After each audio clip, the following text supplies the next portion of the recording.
ये दास्तान है एक ऐसी फिल्म के बारे में जिसको बनने में 16 साल से ज़्यादा वक्त लगा। जी हाँ, हम बात कर रहे हैं करीमुद्दीन आसिफ यानी के आसिफ की मुग़ल आज़म के बारे में। नमस्कार दोस्तों, आपका स्वागत है मेरे चैनल सी से सिनेमा में। और आज हम बात करेंगे मुग़ल आज़म के अनसुने किस्सों के बारे में।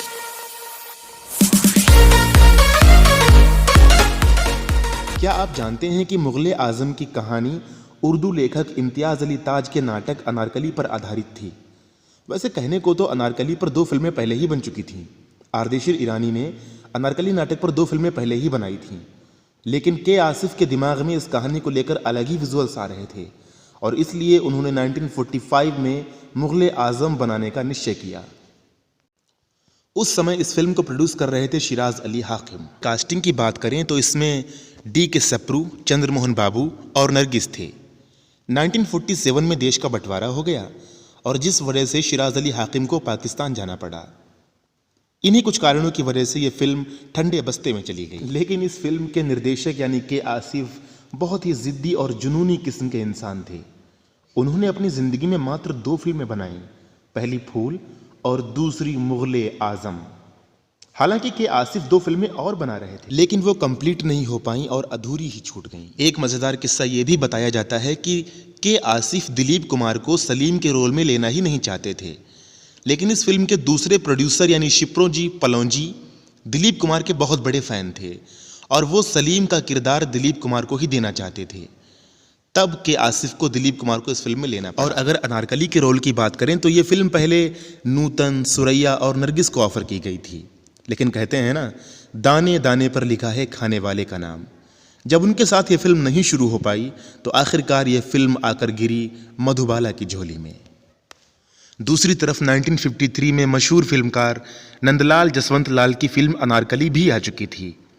उन दिनों के आसिफ बहुत परेशान रहा करते थे। वो हर हाल में मुग़ल आज़म को कंप्लीट करना चाहते थे।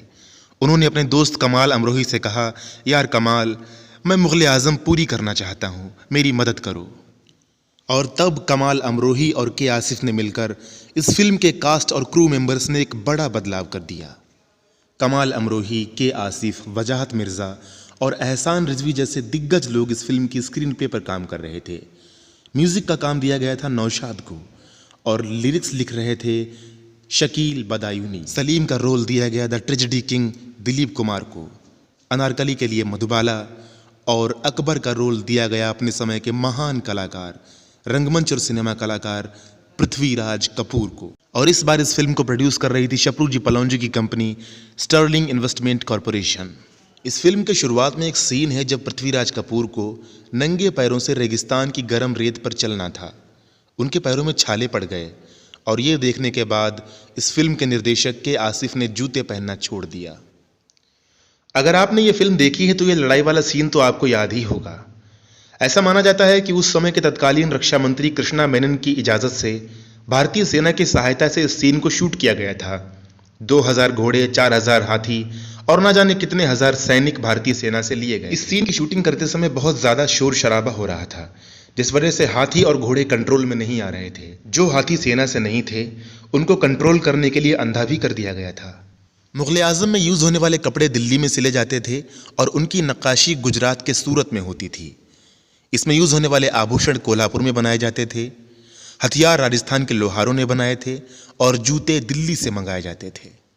मधुबाला यानी अनारकली को जब कैद खाने में रखा गया था तो उनको लोहे की मोटी और भारी जंजीरों से बांधा गया था।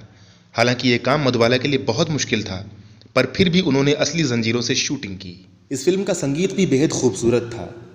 सबसे मशहूर गाना जब प्यार किया तो डरना क्या। ऐसा माना जाता है कि नौशाद ने इस गाने को 105 बार रिजेक्ट कर दिया था।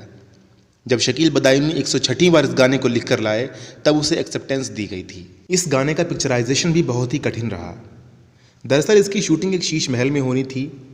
अब समस्या ये थी, जब भी शूटिंग शुरू होती तो शीशे में कैमरे और कलाकारों का रिफ्लेक्शन आता था।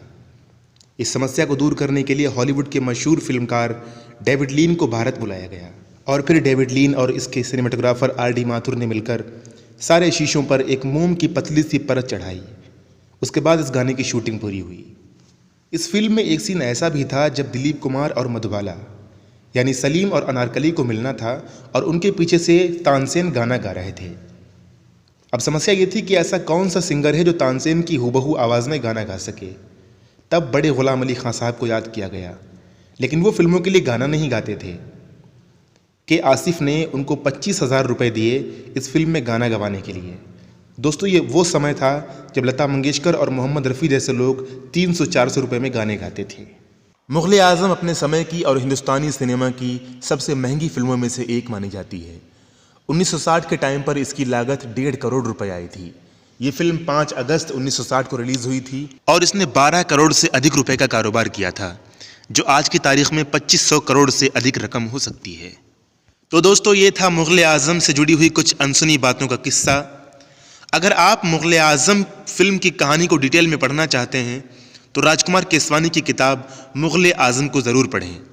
मिलते हैं जल्दी ही एक नई फिल्म के साथ, नई कहानी के साथ। तब तक के लिए दीजिए इजाज़त। नमस्कार, टाटा, बाय बाय।